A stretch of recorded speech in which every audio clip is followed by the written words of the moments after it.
AI വന്നു കഴിഞ്ഞു. ഇതെടുന്നോ മറ്റേ സൈക്കിളൊക്കെ പിടിച്ച് വരുന്ന മാതിരിയാണ്. വന്നു കഴിഞ്ഞു. എന്നിട്ട് പറയാ എന്റെ മൊബൈലിൽ AI ഉണ്ട്, നിങ്ങളുടെ മൊബൈലിൽ AI ഉണ്ട്. നിങ്ങൾക്കൊരു അതിശയം കേൾക്കണം. അപ്പൊ എന്താ പറയാണ്, എന്റെ ഒരു സുഹൃത്ത് കഴിഞ്ഞ ആഴ്ച ഈ കണ്ണൂരിലെ ബീച്ചിൽ നിന്ന് കടലിന്റെ പശ്ചാത്തലത്തിൽ ഒരു ഫോട്ടോ എടുത്തു. കുറച്ച് കഴിഞ്ഞിട്ട് ഈ ഫോട്ടോ AIക്ക് കൊടുത്തപ്പോ നോക്കുമ്പോ ഇവൻ ഒരു മഞ്ഞു മലയുടെ മുകളിൽ ഇരിക്കുന്ന പോലെയുള്ള ഫോട്ടോ. എന്താല്ലേ ഇത് AI? എന്റെ ഗോവിന്ദ, ഇത് ഫോട്ടോഷോപ്പാണ്. ഈ ആപ്പ് ഫോണിൽ ഒരു 10 കൊല്ലം മുമ്പ് ഇറങ്ങിയ ആപ്പാണ്. AI എവിടെ കിടക്കുന്നത്? ഈ ഫോട്ടോഷോപ്പ് എവിടെ കിടക്കുന്നത്? എല്ലാവർക്കും എല്ലാം അറിയണമെന്നില്ല ഗോവിന്ദ. പക്ഷെ അറിയാത്തത് എന്താണ് എന്നുള്ള അറിവെങ്കിലും അവനാണ് വേണ്ടേ. അതൊരു മിനിമം വേണ്ടേ. ഈ ആളുകളെ പറ്റിക്കുന്നതിന് കണക്ക് വേണ്ടേ. എന്നാ ഞാൻ ഗോവിന്ദനോട് എന്താ AI എന്ന് ചെറുതായിട്ട് പറഞ്ഞുതരാം. മൊത്തം തന്നെ അതേ എന്ന് വിചാരിക്കണ്ട. നിങ്ങള് ChatGPT എടുത്തിട്ട് കുട്ടികള് ഒന്ന് ചോദിക്കൂ, ഹു ഈസ് ഗോവിന്ദൻ? അപ്പൊ ChatGPT ചോദിക്കും, വിച്ച് ഗോവിന്ദൻ? ഏത് ഗോവിന്ദൻ? അപ്പൊ നിങ്ങൾ പറയാ, താനൂരിൽ നിന്ന് അപ്പം കയറ്റി എറണാകുളത്ത് പോയി, അവിടെ വിറ്റ് വൈകുന്നേരം ആ അപ്പവും ആ പൈസയുമായി തിരിച്ച് താനൂരിൽ എത്താം എന്ന് പറഞ്ഞ ഒരു പോങ്ങനെ അറിയാമോ? ഉടൻ ChatGPT MP ഗോവിന്ദൻ പെട്ടെന്ന് പറയും. നിങ്ങൾ ചില സൂചന കൊടുത്താൽ മതി, അപ്പൊ പറഞ്ഞു തരും. എന്നുവെച്ചാല് അത്ര വലിയ പ്രോസസ് സിസ്റ്റമാണ് ഈ ChatGPTയിലുള്ളത്.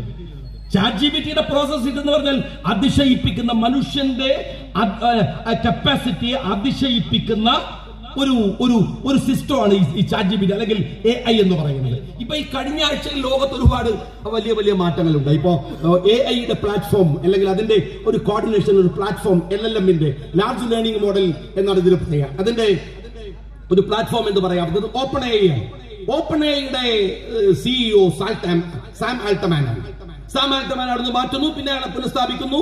അങ്ങനെ ഇലോൺ മസ്കിനെ പോലെയുള്ളവരൊക്കെ അതിൽ ഇൻവോൾവ് ചെയ്യുക, അങ്ങനെയുള്ള കുറെ കാര്യങ്ങൾ നടക്കുന്നുണ്ട്. കഴിഞ്ഞ ആഴ്ചയിൽ ഈ പറയുന്ന സാം ആൾട്ട്മാൻ പറഞ്ഞു, ഇതാ ChatGPT കടിയുന്നു 03 വരെ. ChatGPTയുടെ പ്രോസസ് ഒരു 10 സ്ഥലത്ത് വെച്ചായിരുന്നെങ്കിൽ നിങ്ങൾ ചോദിക്കുന്ന ചോദ്യങ്ങളുടെ ഉത്തരം പറയാവുന്ന പ്രോസസ് അതിന്റെ മൾട്ടിപ്പിൾ റേഞ്ചിലേക്ക് പോവാണ്. മൾട്ടിപ്പിൾ പ്രോസസ് നടക്കുകയാണ്. അത്ര ശീഘ്രമായി, അത്ര ഭീകരമായി നിങ്ങളുടെ മുമ്പിൽ ഉത്തരങ്ങൾ പറയാൻ മിടുക്കായി ChatGPTയുടെ 03 വരെയാണ്. എന്നിട്ട് അദ്ദേഹം പറഞ്ഞു, ആർട്ടിഫിഷ്യൽ സൂപ്പർ ഇന്റലിജൻസ് വരെയാണ്. ഇതൊക്കെ പറഞ്ഞ് ലോകത്തിൽ ഇങ്ങനെ അമേരിക്ക ഇത്തരം കാര്യങ്ങളൊക്കെ പറഞ്ഞു നിൽക്കുമ്പോഴാണ് നമുക്കറിയാലോ, ഈ ചൈന എന്ന് പറഞ്ഞാല് അമേരിക്കയും ജപ്പാനും ഒക്കെ കഷ്ടപ്പെട്ട് ബുദ്ധിമുട്ടി കോടികൾ മുടക്കിയിട്ട് ഒരു സാധനം കണ്ടുപിടിക്കും. ചൈന 2 ദിവസം കൊണ്ട് അതിന്റെ ഡ്യൂപ്ലിക്കേറ്റ് ഉണ്ടാക്കും. അത് ചൈനയുടെ ഒരു രീതിയാണ്. ഇത് സാധാരണ നമ്മൾ ഈ ഡ്യൂപ്ലിക്കേറ്റ് ചെറിയ സാധനം ഉണ്ടാക്കുന്ന പോലത്തെ ഒരു പണിയല്ല. ChatGPT അല്ലെങ്കിൽ ഞാൻ നേരത്തെ പറയുന്ന പോലെ 03 ഈ LLM എന്ന് പറയുന്ന പ്ലാറ്റ്ഫോം, OpenAI, നമുക്ക് സങ്കല്പിക്കാനാവാത്ത കോടിയുടെ കളിയാണ്. ആ രംഗത്തേക്ക് കഴിഞ്ഞ 2 ആഴ്ച മുമ്പ് ഒരു സുപ്രഭാതത്തിൽ ചൈനയുടെ ചാറ്റ്ബോട്ട് വന്നു, ഡീപ് സീക്ക് വന്നു. ആപ്പിൾ സ്റ്റോറിൽ നിന്നൊക്കെ ഇങ്ങനെ ഭീകരമായ ഡൗൺലോഡിങ് നടന്നു. ഒരൊറ്റ ദിവസം മാത്രം $600 ബില്യൺ NVIDIA അടക്കമുള്ള ചിപ്പ് നിർമ്മാതാക്കൾക്ക് നഷ്ടം. ഒരു ദിവസം ട്രില്യൺ ഡോളറുകൾ നഷ്ടമായി. അതിഭീകരമായി അമേരിക്ക അങ്ങനെ ഞെട്ടിത്തെരിച്ചു നിൽക്കുകയായിരുന്നു ചൈനയുടെ ഈ കളി കണ്ടിട്ട്. അപ്പൊ ചൈന എന്നൊക്കെ ഇടക്കിടക്ക് പത്രത്തിൽ അവിടെയും ഇവിടെ ഒക്കെ വാർത്ത വന്നു. അപ്പം ഗോവിന്ദ് മാഷ് എഴുന്നേറ്റു, ചൈന എന്നിട്ട് മൂപ്പർ എടുത്തേക്കുമല്ലോ. അങ്ങനെയാണ് മൂപ്പർ ഈ സ്റ്റേറ്റ്മെന്റ് ഇറക്കിയത്. സ്റ്റേറ്റ്മെന്റ് എന്താണോ, അത് ഏതാണ് ഈ ഇഷ്യൂ ഉണ്ടായതെന്നോ അതിന്റെ പ്രോബ്ലം. എന്റെ ഗോവിന്ദ മാഷെ സഖാക്കളോട് ഞാൻ പറയാം, ഈ ആർട്ടിഫിഷ്യൽ ഇന്റലിജൻസ് ഉണ്ടാക്കുന്ന പ്രശ്നം ഫോട്ടോഷോപ്പിന്റെ കേസൊന്നുമല്ല, തൊഴിലിന്റെ പ്രശ്നമല്ല. ഒരുപാട് ധാർമ്മികമായ പ്രശ്നങ്ങൾ അതുണ്ടാക്കുന്നുണ്ട്. ഇപ്പൊ ഏറ്റവും ലേറ്റസ്റ്റ് ആയിട്ട് പറഞ്ഞാൽ, ഇവിടെ ഫലസ്തീൻ യുദ്ധത്തില് AI വെപ്പണുകൾ ഉപയോഗിച്ചു എന്ന് വരെ നമ്മൾ കേൾക്കുകയാണ്. മനുഷ്യന്റെ എക്സിസ്റ്റൻസിനെ ചോദ്യം ചെയ്യുന്ന ഒരു സിസ്റ്റമാണ് വരുന്നത്. എന്തിനാണ് നീ എന്നൊരു കമ്പനി ചോദിക്കും. കാരണം എന്താ വെച്ചാൽ, നിന്നോട് പറയുന്ന ഒരു പണി നീ എടുക്കുന്നതിന്റെ 1000-1 സമയം വേണ്ട ഒരു AI ആ പണി തീർക്കാൻ. മനുഷ്യന്റെ ബുദ്ധിയുടെ പ്രവർത്തനങ്ങളുടെ മൾട്ടിപ്പിൾ വർക്ക് ചെയ്യാൻ പറ്റുന്നതാണ് AIക്ക്. മനുഷ്യന്റെ എക്സിസ്റ്റൻസിനെ ചോദ്യം ചെയ്യും. ഇപ്പോ ന്യൂറ ചിപ്പ് എന്ന് പറയുന്ന ഒരു ചിപ്പ് ഇലോൺ മസ്ക് ഈ അടുത്ത് പറഞ്ഞു. എന്ന് വെച്ചാല് എന്റെ തലച്ചോറ് കൊണ്ട് എനിക്ക് മാസ് മൂവ് ചെയ്യിക്കാൻ പറ്റും. അംഗവൈകല്യമുള്ളവർക്കൊക്കെ ഇരുന്നിട്ട് മോസ് അങ്ങോട്ട് പോട്ടെ, മോസ് ഇങ്ങോട്ട് പോട്ടെ എന്ന് വിചാരിച്ചാൽ മതി. മോസ് അങ്ങനെ അവിടെ പോയി ക്ലിക്ക് ചെയ്യും. അപ്പം പറയുന്നു. ഇപ്പൊ ഉദാഹരണത്തിന് ഇപ്പോ എന്താണ് മനാഫിന്റെ തലയിൽ ഈ നൂറ ചിപ്പ് ഘടിപ്പിച്ചു നോക്കുക. അപ്പൊ എനിക്കിപ്പോ മനസ്സിലാവും മനാഫ് എന്താ ചിന്തിക്കുന്നത്. ഈ ചെങ്ങായി ഇതെപ്പ നിർത്തിയിട്ട് വേണം എനിക്കൊന്ന് കുറെ പോകാന്നാണ് ഞാൻ വിചാരിക്കുന്നത്. അതപ്പം എനിക്ക് മനസ്സിലാവും. എന്ന് വെച്ചാൽ വേറൊരാളുടെ ചിന്തയെ എനിക്ക് അബ്സോർബ് അറിയാൻ കഴിയുന്ന തരത്തിലുള്ള വലിയ പ്രശ്നമാണത്. ഞാന് വഫിയ കുട്ടികളുടെ കലോത്സവം നടക്കുമ്പോൾ എറണാകുളത്ത് ഹക്കീം ഉസ്താദിനോട് ചോദിച്ചു, ഹക്കീം ഉസ്താദേ, നിങ്ങള് ഇപ്പോ ഈ കുട്ടികളൊക്കെ വന്നിരിക്കുന്നു, പണ്ഡിതന്മാർ അവർ വന്നിരിക്കുന്നു, അവരുടെ ഉത്തരവാദിത്തങ്ങൾ നിർവഹിച്ചു കഴിഞ്ഞു. എന്നാൽ ഇനി ആ കുട്ടികളുടെ മുമ്പിൽ ഫേസ് ചെയ്യുന്ന പ്രശ്നം എന്താ അറിയോ? ഇപ്പൊ നമ്മളിപ്പോ ഒരു ഇഫ്ല് കോളേജ് ഉണ്ടാക്കുക, 100 കുട്ടികളെ ഹാഫിളാക്കണം, പഠിക്കണം, ബുദ്ധിമുട്ടി എത്ര മാസത്തെ പണിയുണ്ട്. അപ്പോ ഹക്കീം ഉസ്താദ് പോയിട്ട് ഇലോൺ മസ്ക് ഒരു ഡിസ്കഷൻ, ഒരു 100 ചിപ്പ്, വിശുദ്ധ ഖുർആന്റെ 100 ചിപ്പ്, ഈ ചിപ്പ് ഈ കുട്ടികളെ തലയെ പിടിപ്പിച്ചാൽ ഹാഫിളായി. അതിന്റെ ഫിഖ് എന്താ? ഞാൻ ഉസ്താദിനോട് ചോദിച്ചു, അതിന്റെ ഫിഖ് ആണല്ലോ. കാരണം സംഭവിക്കാതൊക്കൂല, ഇത് സംഭവിക്കും. നിങ്ങളൊരു കുട്ടിയെ ധാർമ്മികത പഠിപ്പിക്കണോ? അവന്റെ തലച്ചോറിൽ നിങ്ങൾ ന്യൂറോ ചിപ്പ് വർക്ക് ചെയ്യിച്ചാൽ അവൻ നിങ്ങൾ വിചാരിക്കുന്ന പോലെ കൊണ്ടുപോകാം, നല്ലത് ജയിക്കാം. ടെക്നോളജിയാണ്.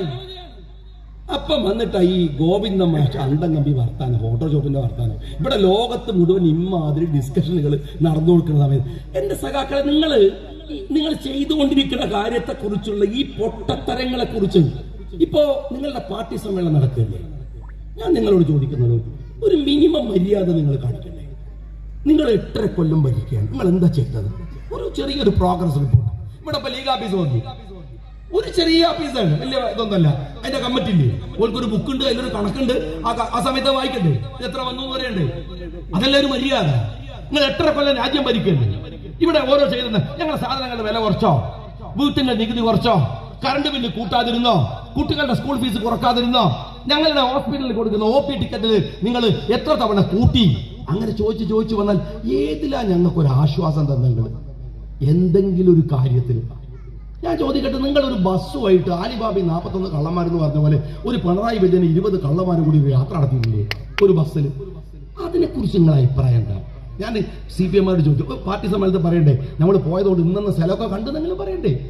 ഒരു റിപ്പോർട്ട് വേണ്ടേ? നാട്ടിലെ ജനങ്ങളുടെ മുമ്പിലൂടെ 140 നിയോജക മണ്ഡലങ്ങളിൽ ഓടിയതല്ലേ, ഒരു റിപ്പോർട്ട് വെക്കണ്ടേ? AK ബാലൻ പറഞ്ഞു, നിങ്ങൾ എന്താ UDF പറയുന്നത്, എന്ത് പൊട്ടത്തരങ്ങൾ പറയുന്നത്? ആ ബസ്സല്ലേ ബാംഗ്ലൂർ എറണാകുളം റൂട്ടിൽ ഓടിക്കൊണ്ടിരിക്കുന്നത്? അതായിരുന്നു പ്രശ്നം. ആ ബസ് ബാംഗ്ലൂർ എറണാകുളം റൂട്ടിൽ ഓടാത്ത പ്രശ്നമായിരുന്നു ഈ 21 ആൾക്കാരെയും കൂടി പോയത്. നിങ്ങൾ എന്തിനായിരുന്നു പോയത്? കക്കൂസ് അടക്കം ഫിറ്റ് ചെയ്ത്, ലിഫ്റ്റ് അടക്കം ഫിറ്റ് ചെയ്ത്. ഞങ്ങളെ പൈസ അല്ലടോ, അല്ലാതെ പിണറായി വിജയന്റെ തറവാട്ടിൽ കൊണ്ടുവന്ന പൈസ ഒന്നല്ലല്ലോ, ഞങ്ങളെ പൈസ അല്ലേ? ഉത്തരം പറയണ്ടേ പാർട്ടി സമ്മേളനത്തിൽ? എന്താ ഉണ്ടായത്? നിങ്ങൾ എന്താ ഈ 8 കൊല്ലം കൊണ്ട് ഇവിടെ നടത്തിയത്? ആർക്കാ ഉപകാരം ചെയ്തത്? ഏത് മേഖലയിലാണ് വികസനം ഉണ്ടായത്? അത് പറയാൻ ബാധ്യതല്ലേ? അല്ലാതെ പിണറായി വിജയൻ വന്നിട്ട് ഈ വർഗീയത പ്രസംഗിക്കല, അതല്ലെങ്കിൽ വിജയരാഘവൻ വന്നിട്ട് മുസ്ലിങ്ങളെ ചീത്ത വിളിക്കല, അതുമല്ലെങ്കിൽ ഈ പറയുന്ന മോഹനെ പോലെയുള്ളവർ തെമ്മാടിത്തരം പറയില്ല. അല്ലല്ലോ, ജനങ്ങളോട് പറയണം എന്താ ചെയ്തത്, എന്താ ഞങ്ങൾ വിട്ടുപോയത്, ഇനി എന്താ ഞങ്ങൾ ചെയ്യാൻ പോണത്, അതല്ലേ പറയേണ്ടത്. അത് അങ്ങനെ ഒരു കാര്യം പറയാൻ ഇല്ല എന്ന് മാത്രമല്ല. ഇപ്പൊ ബജറ്റ് വന്നു, ആ ബജറ്റിനകത്ത് നിങ്ങൾ നോക്ക്, ഏത് തരത്തിലുള്ള ഇടപെടലാണ് ജനങ്ങൾക്ക് ഉപകാരപ്രദമായി നിങ്ങൾക്ക് ചെയ്യാനാവുക. ഞാൻ ഇവിടുന്ന് പറഞ്ഞാൽ മനസ്സിലായി, പിണറായി വിജയൻ എല്ലാ യോഗത്തിലും പ്രസംഗിക്കണം എന്താ, നിങ്ങൾ ജമാഅത്തെ ഇസ്ലാമിയുമായി കൂട്ടുകൂടരുത്, ലീഗിനോട് ഞങ്ങളോട്. അങ്ങനെ കൂടിയാൽ അതിന്റെ അപകടങ്ങളാണ് പിണറായി വിജയൻ പറയുന്നത്. സത്യം പറഞ്ഞാൽ ജമാഅത്തെ ഇസ്ലാമുമായി കൂട്ടുകൂടിയാൽ എന്തൊക്കെ കുഴപ്പമുണ്ടാവുമെന്ന് പറയാൻ അർഹതപ്പെട്ട കേരളത്തിലെ ഏക രാഷ്ട്രീയ പാർട്ടി CPM-ഉം പിണറായി വിജയനുമാണ്. കാരണം കൂടിയോന്നല്ലേ ബുദ്ധിമുട്ടറിയുള്ളൂ. ഒരു 10 കൊല്ലം കഴിഞ്ഞാൽ പിണറായി വിജയൻ ഇതുപോലൊരു ക്ലാസ് എടുക്കണം. RSS-ഉമായി കൂടരുത്, കൂടിയാൽ എന്ന് പറയണം. കൂടി ഞങ്ങൾക്ക് അറിയുള്ളൂ. ഇപ്പൊ അതാണല്ലോ കൂട്ട്, പുതിയ കൂട്ട് ഇപ്പൊ അതാണല്ലോ. ഒന്ന് ഒഴിവാക്കി മറ്റത്തിന് കൂടിയിരിക്കുകയാണ്. ഞാൻ എന്റെ CPM-കാരോട് ചോദിക്കട്ടെ, ഈ തോന്നിവാസം മുഴുവൻ ചെയ്തത് നിങ്ങളല്ലേ? മനുഷ്യരെ തമ്മിൽ തല്ലിക്കാൻ മുസ്ലിം കമ്മ്യൂണിറ്റികൾ എന്തെല്ലാം കുഴപ്പമുണ്ടാക്കാൻ നിങ്ങൾ നോക്കി. ഞങ്ങളുടെ വലിയ സഭകൾ, ഇവിടുത്തെ മതസമൂഹങ്ങളിൽ ഉയർന്നു നിൽക്കുന്ന സഭകൾക്കകത്ത് പോലും കുഴപ്പമുണ്ടാക്കാൻ നിങ്ങൾ ശ്രമിച്ചില്ലേ? അവിടെ പോയിട്ട് അതിന് പറ്റുന്ന ആൾക്കാരെ പിടിച്ചിട്ട് ഞങ്ങളങ്ങോട്ട് ശരിയാക്കാൻ നിങ്ങൾ വിചാരിച്ചില്ലേ? മുസ്ലിം ലീഗ് രാഷ്ട്രീയ പാർട്ടിക്കകത്ത് കുഴപ്പം. ഞങ്ങൾക്ക് ലീഗിനകത്ത് കുഴപ്പമുണ്ടാക്കുന്നതിന് പുല്ലിന്റെ വിലയാണ്. അത് നേരിടാനുള്ള കപ്പാസിറ്റി ഒക്കെ ഇന്ത്യൻ യൂണിയൻ മുസ്ലിം ലീഗിനുണ്ട്, ഒരു പ്രശ്നമില്ല. പക്ഷെ ഇവിടുത്തെ ഒരു മതസമൂഹമുണ്ട്, പരസ്പരം സ്നേഹിച്ചും ഇഷ്ടപ്പെട്ടും എന്നാൽ അതിനിടയിൽ ജനാധിപത്യപരമായി തർക്കിച്ചും ഒക്കെ കഴിയുന്ന ഒരു സമൂഹമുണ്ട്. അവരെ തമ്മിൽ തല്ലിക്കണോ? അവരെങ്ങനെ ഇങ്ങനെ അങ്ങോട്ടും ഇങ്ങോട്ടും കുഴപ്പമുണ്ടാക്കാൻ നിൽക്കണോ? അത് ശരിയായ പണിയാണോ? അതാണോ ചെയ്യേണ്ടത്? ഞങ്ങൾക്കൊരു പാരമ്പര്യമുണ്ട്. ഞങ്ങളെ നേതാക്കന്മാരാണ്, ഞങ്ങളെ നേതാക്കന്മാർ ബാഫക്കിത്തങ്ങളാണ്. സഖാക്കൾ പഠിച്ചിട്ടുണ്ടോ? ബാഫക്കിത്തങ്ങളെ മനസ്സിലാക്കിയിട്ടുണ്ടോ? ആ വലിയ തലയിക്കെട്ടും ആ ഗാംഭീര്യവും അതങ്ങനെ കണ്ടാലും പോരാ, ഒന്ന് പഠിച്ചു നോക്കണം. ഇവിടുത്തെ സഖാവിനൊക്കെ അദ്ദേഹത്തിൽ നിന്ന് പഠിക്കാൻ മാസങ്ങൾ പഠിച്ചാൽ തീരില്ല. അദ്ദേഹത്തെ കുറിച്ചുള്ള അദ്ദേഹത്തിന്റെ രാഷ്ട്രീയ ജ്ഞാനത്തെ കുറിച്ച് 921 കലാപം തച്ചു തകർത്ത ഈ മലബാറിലെ മാപ്പിള മക്കളെ സമുദ്ധരിക്കാനുള്ള ഉത്തരവാദിത്തം ഏറ്റെടുത്ത പ്രധാനിയായിരുന്നു ബാഫക്കി തങ്ങൾ. അദ്ദേഹം ഇവിടുത്തെ എല്ലാവരെയും ഒരുമിപ്പിച്ച് നിർത്തിയിട്ടുണ്ട്, എല്ലാവരെയും. അതറിയണം. അന്ന് എത്തിങ്ങാൻ, ഇപ്പൊ എത്തിങ്ങാൻ എന്തിനാ? ഇപ്പൊ എന്തിനാ എത്തിങ്ങാന? എത്തിയും കുട്ടി വീട്ടിൽ ഇരുന്നോട്ടെ, നമ്മൾ സഹായിച്ചോളാന്നാണ്. അന്ന് അതല്ല, എത്തിങ്ങാൻ ഉണ്ടാക്കുക. അത്രമേൽ കുട്ടികൾ അനാഥരാണ്, അവരെ പഠിപ്പിക്കണം, അവരെ നേർവഴിക്ക് കൊണ്ടുവരണം. അങ്ങനെയാണ് PSM കോളേജിന്റെ അവിടെ എത്തിങ്ങാന, തിരുവരങ്ങാടി എത്തിങ്ങാന വരുന്നത്. പക്ഷെ കൊണ്ടുവന്ന ആരാണ്? MK ഹാജിയാണ്, മുജാഹിദാണ്. പക്ഷെ ബാഫക്കി തങ്ങൾ എന്നും അതിന്റെ ഒരു അഭ്യുദയകാംക്ഷിയാണ്. ആ സ്ഥാപനത്തിന്റെ അവിടുത്തെ പള്ളി ഉണ്ടാക്കുമ്പോ കല്ലിൽ കൊത്തി പറ്റിക്കൊണ്ട് പിണറായി വിജയ ഞങ്ങളെ ബാഫക്കി തങ്ങളുടെ പേര് അറിയോ നിനക്ക്? ബാഫക്കി തങ്ങൾ ഇവിടെ ഉണ്ട്. മുഹമ്മദ് ഫൈസിയുടെ സമസ്തയുടെ ചരിത്രം എന്ന് പറയുന്ന ഒരു പുസ്തകമുണ്ട്. ആ പുസ്തകത്തെ പറയുന്നുണ്ട് 953-56 ചെമ്മാട് നടക്കുന്ന സുന്നി സമ്മേളനം. ആ സമ്മേളനത്തില് 2 പ്രത്യേകത ഉണ്ട്. ഒന്ന്, ക്ഷേത്രത്തിന്റെ വളപ്പിലാണ് സമ്മേളനം, ക്ഷേത്ര കമ്മിറ്റി ആതിഥേയത്വം വഹിച്ച സമ്മേളനം. രണ്ടാമത് ഫൈസി പറയുന്ന കാര്യം എന്താ അറിയോ? സമസ്തയുടെ ആധികാരിക ചരിത്രം എന്ന് പറയാവുന്ന പുസ്തകമാണ്. അതിൽ ഫൈസി പറയുന്നത് അറിയോ? രണ്ടാമത്, ആ സമ്മേളനത്തിന്റെ വേദിയിൽ MK ഹാജി ഉണ്ടായിരുന്നു, വേദിക്ക് താഴെയും MK ഹാജി ഉണ്ടായിരുന്നു. സുന്നി നേതാവിന്റെ മഅ്മൂമായി നമസ്കരിച്ചിട്ടാണ് ആ മനുഷ്യൻ പോയത്. ബാഫക്കി തങ്ങൾ ഈ സുന്നി പ്രസ്ഥാനത്തിന്റെ അമരത്തിരുന്ന് ഈ മദ്രസകൾ കേരളത്തിൽ സ്ഥാപിച്ച് പണ്ഡിത ലോകം സൂക്ഷ്മത കൊണ്ട് വിറങ്ങലിച്ചു നിൽക്കുന്ന ഒരു ഘട്ടത്തിൽ മദ്രസയുണ്ടാക്കിയാൽ ചോക്കുപൊടി താഴെ വീണാൽ ഖുർആൻ എഴുതിയ ചോക്കുപൊടിയിൽ ആരെങ്കിലും ചവിട്ടി പോകുമോ എന്ന് ഭയപ്പെട്ട് സൂക്ഷ്മത കൊണ്ട് വിറങ്ങലിച്ചു നിൽക്കുന്ന പണ്ഡിത സമൂഹത്തെ ചലനാത്മകമായി കർമ്മ പദത്തിലേക്ക് കൊണ്ടുവന്ന ബാഫക്കി തങ്ങൾ. അദ്ദേഹം നേതാവായിരിക്കുകയല്ല, ഓരോ ഗ്രാമത്തിലും പോയി നിങ്ങൾക്ക് നിസ്കരിക്കണ്ടേ, പള്ളി വേണ്ടേ, മദ്രസ വേണ്ടേ എന്ന് ചോദിച്ചുണ്ടാക്കിയ മനുഷ്യൻ. PSPയെ കൊണ്ടുവന്ന് കേരളത്തിൽ ഒരു മനോഹരമായ രാഷ്ട്രീയ സഖ്യമുണ്ടാക്കിയ മനുഷ്യൻ. ലീഗ് ബാഫക്കി തങ്ങളെ കൂട്ടിക്കൊണ്ടുവരുന്നത് തോറ്റ ബാഫക്കി തങ്ങളെ അല്ല, ബാഫക്കി തങ്ങളുടെ മുമ്പിൽ തോറ്റ ലീഗാണ്. അറിയാം നിങ്ങൾക്ക്? ചരിത്രമായി പഠിച്ചു നോക്ക്.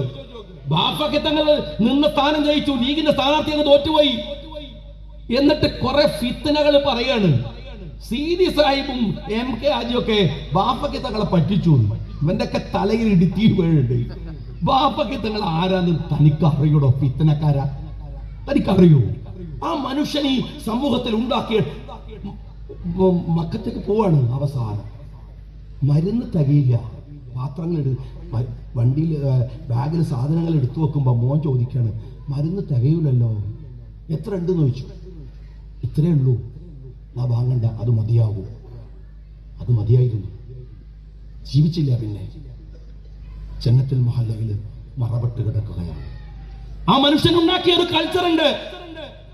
അതിന്റെ മോളിൽ കയറിയിട്ടാണ് 4 വോട്ടിന് വേണ്ടി വൃത്തികെട്ട കളി കളിക്കാമെന്ന് പിണറായി വിജയനൊക്കെ വിചാരിക്കുന്നത്. ഞങ്ങളൊക്കെ കൊക്കിൽ ശ്വാസമുണ്ടെങ്കിൽ സാധിക്കൂല പിണറായി വിജയ ഈ ഐക്യത്തെ തകർക്കാൻ, ഈ ഉമ്മത്തിനെ തകർക്കാൻ. മനസ്സിലായിക്കോക്കള്. നിങ്ങളൊക്കെ അവിടെ കണ്ടു തുടങ്ങുമ്പോഴേക്ക് അത് തിരിച്ചറിയാനുള്ള വിവേകമൊക്കെ ഞങ്ങൾക്കുണ്ട്.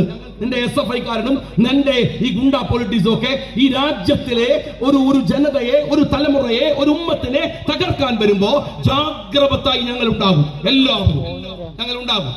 നിന്റെ കള്ളത്തരൊന്നും വിശ്വസിക്കുന്നവരല്ല ഈ നാട്ടിലെ കുട്ടികളും പുതിയ തലമുറയിലുള്ളവരും. നിങ്ങൾ ഇപ്പൊ കൊണ്ടുവന്ന ഒരൊറ്റ സ്വാശ്രയ ബില്ലില്ലേ, അത് മതി വിശദീകരിച്ചാൽ നിങ്ങൾ എത്ര ഊളകളാണ് എന്ന് ഈ ലോകത്തിന് മനസ്സിലാക്കാൻ, നിങ്ങൾക്ക് എത്രത്തോളം മുന്നോട്ട് പോകാൻ കഴിയുമെന്ന്.